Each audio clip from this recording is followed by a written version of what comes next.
Hello everybody, Drywall Repairman here. We're just doing a simple patch on a wall.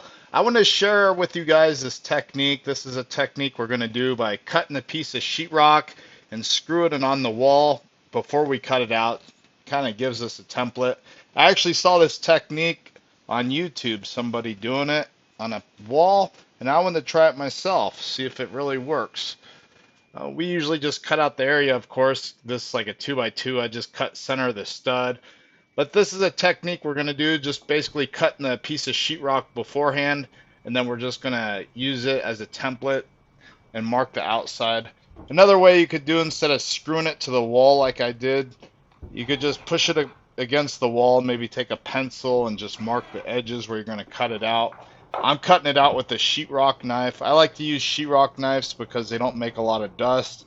A lot of guys out here want to use saws and sawzalls and multi-tools. Those are all fine and dandy, but they do create a lot of dust. So sometimes it's easier just to use an old school sheetrock razor blade and just take your time and squirt a few times and then snap it back.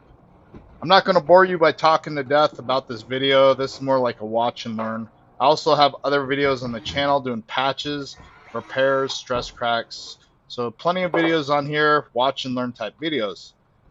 If you haven't done it already, please go ahead and subscribe to the channel. The channel is growing. And also at the end of the video, if you can, just leave me a comment and leave a like. That way my video can get found. And thanks for watching.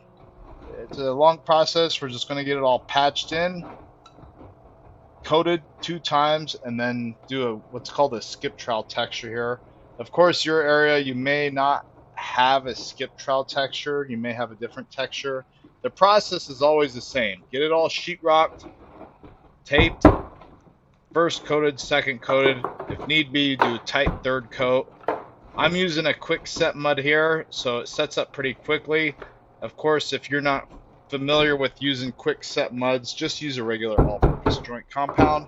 The process is the same. The texture is just a cosmetic finish. So if you just want to leave your patch nice and smooth, at least you got it all filled in.